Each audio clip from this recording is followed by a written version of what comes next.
नमस्कार मंडळी, इझी रेसिपीमध्ये मी वैशाली तुम्हा सर्वांचे मनापासून स्वागत करत आहे। तुम्हाला माहिती आहे का, एकदम मिठाईच्या दुकानातल्यासारखे गुलाब रसमलाई मोदक आपण घरच्या घरी एकदम सोप्या पद्धतीत बनवू शकतो। बघा किती दिसतायत मस्त।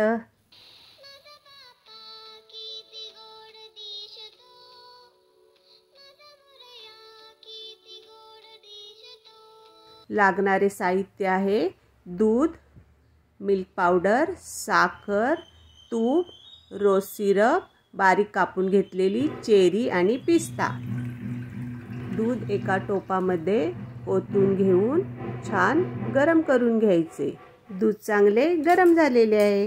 आता एका वाटीमध्ये पाण्यात लिंबाचा रस घालून तो थोडा थोडा करून दुधात घालून घ्यायचा, म्हणजे दूध फुटेल। छान ढवळत राहिल्यावर मस्त असे दूध फुटलेले आहे। आता गॅस बंद करून हे मिश्रण गाळून घ्यायचे। गरम असते हळूच गाळून घ्यायचे। जास्त वेळ जर गरम ठेवले छेना कडक होईल, मऊ राहणार नाही, म्हणून गरमच असताना गाळून घ्यायचे। आता गाळून झालेले आहे। आता परत आपण स्वच्छ पाण्याने धुवून घेणार आहोत, म्हणजे लिंबू पिळलेले आहे त्याचा आंबटपणा निघून जाईल। टोपामध्ये पुन्हा टाकून त्यामध्ये स्वच्छ पाणी ओतून घेतलेले आहे आणि सर्व छेना छान धुवून घेतलेला आहे, म्हणजे लिंबाचा आंबटपणा निघून जाईल, मोदक आंबट लागणार नाहीत।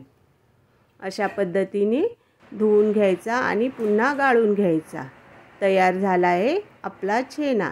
त्यातले पाणी निथळून घ्यायचे। पाणी खूप नितळेपर्यंत थांबायचे नाही, थोडे राहिले तरी चालेल। आता एका ताटामध्ये सर्व छेना काढून घेऊन छान हाताने मळून घ्यायचा, म्हणजे दुधामधले सर्व जाड तुकडे निघून छान छेना मऊ होतो। पॅनमध्ये 3 ते 4 चमचे तूप घालून घ्यायचे। तूप चांगले गरम झाल्यावर मऊ करून घेतलेला छेना घालून घ्यायचा आणि तुपामध्ये 1 मिनिटभर छान परतून घ्यायचा। मस्त असा छेना परतून झाला आहे। आता त्यामध्ये रोज सिरप घालून घ्यायचे। रोज सिरपनी आपल्या छेन्याला कलर आणि सुगंध छान येतो। आता आवडीनुसार साखर टाकायची, आपल्याला किती गोड पाहिजे एवढी साखर घालून घ्यायची। मस्त असं सर्व मिश्रण हलवून घ्यायचं।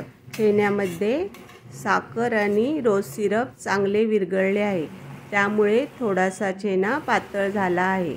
तो आटेपर्यंत घट्ट करून घ्यायचे आणि थोडा छेना आटल्यावर त्यामध्ये मिल्क पावडर टाकून घ्यायची आणि सर्व मिश्रण चांगले एकजीव करून घ्यायचे। मिल्क पावडर टाकल्यावर आपले मिश्रण छान घट्ट होते।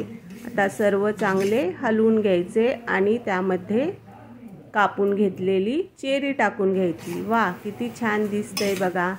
अशा पद्धतीने सर्व मिश्रण छान मिक्स करून घ्यायचे। हे सर्व करत असताना गॅस एकदम स्लो ठेवायचा। आता वरून 1 चमचा तूप घालून घ्यायचे आणि सर्व मिश्रण चांगले मिक्स करून घ्यायचे। तयार झाले आहे आपले मोदकाचे मिश्रण। बघा, चमचा फिरवल्यावर कसे फिरते आणि उचलल्यावर पण असे एकसाथ पडते, म्हणजे मिश्रण तयार झाले।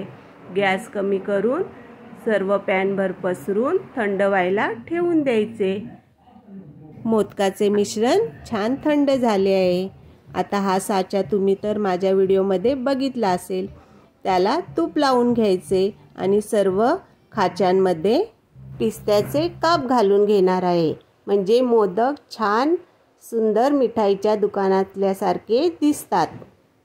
छान थंड झालेले मिश्रण घालून पुन्हा वरून पिस्त्याचे काप लावून घेतलेले आहेत आणि आता साचा बंद करायचा आणि आपले मोदकामध्ये पीठ छान सेट करून घ्यायचे। अशा पद्धतीने झटपट तयार होणारे हे मोदक किती छान दिसतायत बघा। तुम्ही करून बघा, म्हणजे तुम्हाला व तुमच्या सर्व लहान मोठ्या मंडळींना खूप आवडतील। बघा, झाला तयार मोदक। आवडतोय की नाही?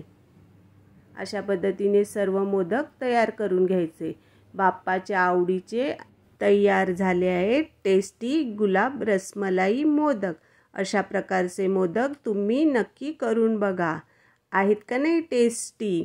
आणि कसे वाटले हे कमेंट करून सांगा।